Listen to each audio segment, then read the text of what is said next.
আসসালামু আলাইকুম গাইস, সবাইকে স্বাগতম রাশিয়ার মস্কো থেকে। After a long time I am back in my video.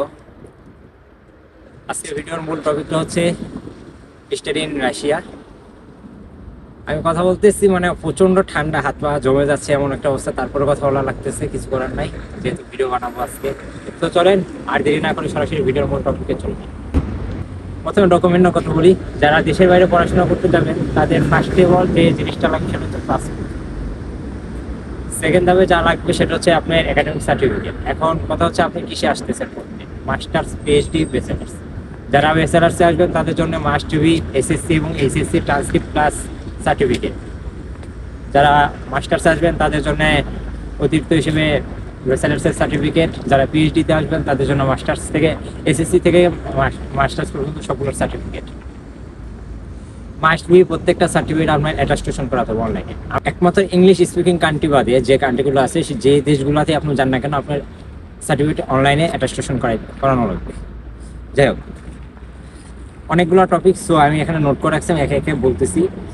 আপনারা চাইলে রাশিয়াতে নিজেও অ্যাপ্লাই করতে পারেন, আবার এজেন্সি দ্বারাও অ্যাপ্লাই করতে পারেন। নিজে যারা অ্যাপ্লাই করবেন তাদের জন্য ফার্স্ট সাজেস্ট হচ্ছে আগে আপনারা খুঁজবেন যে ইউনিভার্সিটি খোঁজার পরে ইউনিভার্সিটির পোর্টালে যাবেন, সেখানে দেখবেন ইন্টারন্যাশনাল ডিপার্টমেন্ট নামে একটা পোর্টাল আছে।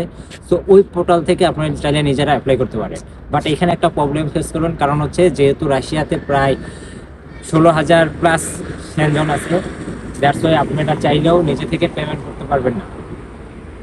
তার মেন কারণ হচ্ছে এখানে master card plus visa card সব কিছু বন্ধ।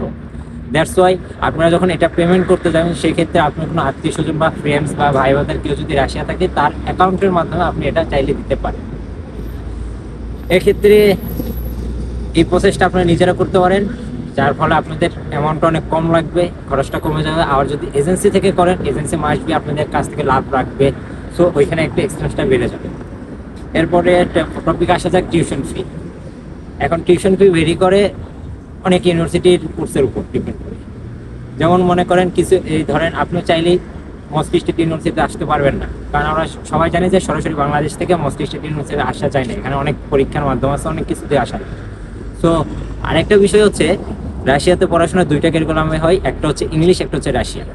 সো রাশিয়ানে যারা পড়াশোনা করবে তাদের কষ্ট অনেক কমে যাবে, প্লাস যারা ইংলিশে পড়াশোনা করবে তাদের কষ্ট অনেক বেড়ে যাবে। এখন যদি কষ্টের হিসেবে আসি, সেক্ষেত্রে দেখা যাচ্ছে যে যারা রাশিয়ানে পড়াশোনা করবেন রাশিয়ান ল্যাঙ্গুয়েজে, তাদের টিউশন ফি শুরু হবে $1,500 থেকে প্রায় $3,000। আর যারা আপনারা ইংলিশ কোর্সে পড়াশোনা করবেন তাদের শুরু হবে 3,000 থেকে প্রায় 6,000 পর্যন্ত। এটা সাবজেক্ট ওয়াইজ ভেরি করে। আরেকটা কথা এর মধ্যে বলতে ভুলে গেছি, রাশিয়াতে মূলত কিন্তু দুইটা ইনটেক, প্রত্যেকটা দেশের মধ্যে সবচেয়ে বড় ইনটেক সেটা হচ্ছে September intake and February intake.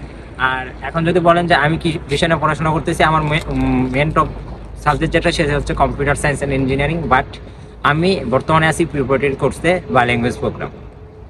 আর আমি যতদূর জানি যারা দেশ থেকে আসবেন এই দেশে, সো মাস্ট বি আপনাদের তো রুশ ভাষা জানতেই হবে। আর তার চাইতেও বড় কথা, এখানে সরাসরি ওইভাবে ইংলিশে আসা যায়, বাট একটু ডিফিকাল্ট। বাট আপনি যখন প্রিপারেটরি কোর্সে বা ল্যাঙ্গুয়েজ প্রোগ্রামে আসবেন, তখন আপনার জন্য এটা ইজি হয়ে যাবে, কারণ এখানে ভার্সিটি থেকে আপনাদের 1 বছর ল্যাঙ্গুয়েজ শিখাবে, দেন আপনাদের একটা এক্সাম টেস্ট নেবে, তারপরে আপনি চাইলে আপনি ভার্সিটিতেও থাকতে পারেন বা মস্কোর যে কোনো ইউনিভার্সিটি যাইতে পারেন। এখন আসা যাক খরচের বিষয়টা। খরচের যে বিষয়, যদি আপনাদের আমি A to Z খরচটা বলি, সেটা হচ্ছে ভার্সিটি ওদের ডিপেন্ড করে, যেহেতু ফার্স্টে বললাম। তারপরে আমি বলি, যেমন আমি যে ভার্সিটিতে আছি, state university of land management, এখানে আমার মূলত টিউশন ফিটা হচ্ছে 2,10,000 সামথিং। অ্যান্ড মানে এটা আমার প্রিপারেটরি কোর্সে 1 বছর টিউশন ফি, প্লাস এখানে আমার আদার্স খরচ আছে, যেমন মেডিকেল, তারপর ইন্স্যুরেন্স, তারপরে ব্যাংক হাবিজাবি যা আছে, প্লাস আমার জব। অর্থাৎ একটা জিনিস, যে যারা রাশিয়াতে পড়াশোনা করতে আসবেন বা যেভাবে আসেন না কেন, আপনাদের রাশিয়াতে আসলে মাস্ট বি চেষ্টা করবেন যে হোস্টেলটা ম্যানেজ করে আসেন। কারণ কি, এখানে যারা হোস্টেল ছাড়া থাকে, এক একটা, এই যে আমার এই সাইডে যে অ্যাপার্টমেন্টগুলো আছে, বিল্ডিংটা অ্যাপার্টমেন্ট বিল্ডিং, এইখানে যদি আপনারা থাকতে যান, পার মান্থ আপনাদের দিতে হবে প্রায় 70 থেকে 1 লাখ রুবেল মাসে, শুধু ভাড়া যাবে এটা। সো আপনার আমার মতো যারা আছে, আমরা মধ্যবিত্ত ফ্যামিলি, তাদের জন্য এটা ভিডিও করা একদম ইম্পসিবল। দ্যাটস ওয়াই এমন ইউনিভার্সিটি চুজ করবেন যেটার মধ্যে আপনাদের ইউনিভার্সিটির পাশাপাশি ইউনিভার্সিটি হোস্টেল আছে, যেমন আমার ভার্সিটি থেকে হোস্টেলও প্রোভাইড করে। দ্যাটস ওয়াই আমার হোস্টেল কস্টটা অনেক কমে যায়। এখন হোস্টেলের যদি ফি বলি পার মান্থ, সেটা হচ্ছে হোস্টেলের উপরে ভেরি করে যেহেতু, আর আপনি কোথায় থাকতেছেন তার উপরে, যেমন মস্কো, সেন্ট পিটারবার্গ, তারপরে আপনার হচ্ছে কাজান, ওমাস্কো, তারপরে এই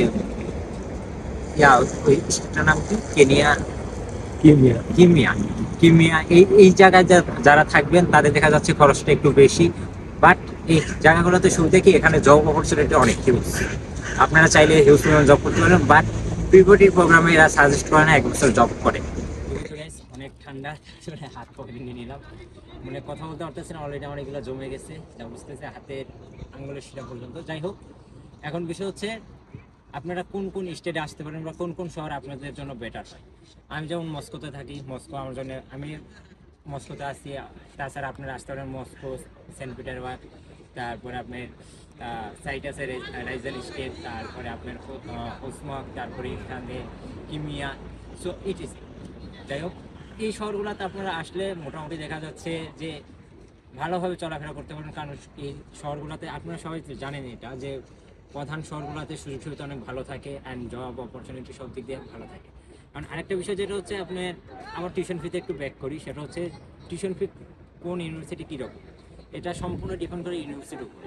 ইউনিভার্সিটি আপনার পাবলিক, যদিও রাশিয়াতে মোস্ট অফ দ্য ইউনিভার্সিটি হচ্ছে আপনার পাবলিক, তারপরে কিছু কিছু প্রাইভেট ইউনিভার্সিটি আছে, সো ওইটা ডিপেন্ড করে আপনার ভার্সিটির উপরে।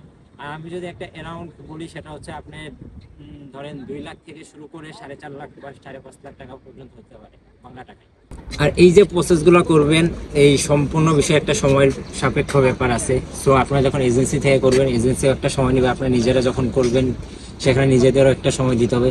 আর নিজেরা যখন অ্যাপ্লাই করবেন, তার একটু অ্যাপ্লাইয়ের বিষয়টা বলি, যখন আপনার ইন্টারন্যাশনাল এই ডিপার্টমেন্টে যে আপনারা যখন ইমেল করবেন, তখন এখান থেকে দেখা যাচ্ছে একজন আপনাকে রিপ্লাই দিবে, তারপরে বিভিন্ন ধীরে ধীরে ধাপে ধাপে প্রসেস হবে। সো আমি যেরকম সরাসরি বলতেছি, আমি যেরকম এজেন্সির মাধ্যমে আসছি, সো আপনারা চাইলে এজেন্সির মাধ্যমেও আসতে পারেন। তাছাড়া সময়ের যে বিষয়টা, সেটা হচ্ছে মোটামুটি আপনাদের 2 থেকে 3 মাস সময় লাগতে পারে রাশিয়াতে আসতে, সব কিছু প্রসেস করতে।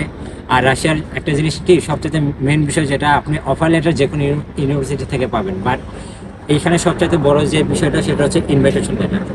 আপনাকে যদি রাশিয়া থেকে কেউ ইনভাইটেশন লেটার না বের করে দিতে পারেন, অর্থাৎ আপনার ভার্সিটি থেকে যদি আপনাকে ইনভাইটেশন লেটার না দেওয়া হয়, তাহলে আপনি কোনোভাবেই রাশিয়াতে আসতে পারবেন না।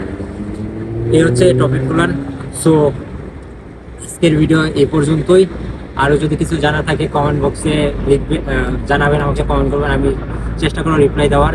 তাছাড়া আরও যদি কোনো বিষয়ে ভিডিও জানার ইচ্ছা থাকে, তাহলে আমাকে বলবেন, আমি সেই বিষয়ে ভিডিও করে দেবো। আমি কথা বলতে পারতেছি না, অলরেডি আমার হাত পা কাঁপা শুরু করতেছে। সো গাইজ, সবাই ভালো থাকেন, দেখা হবে নেক্সট কোনো ভিডিওতে।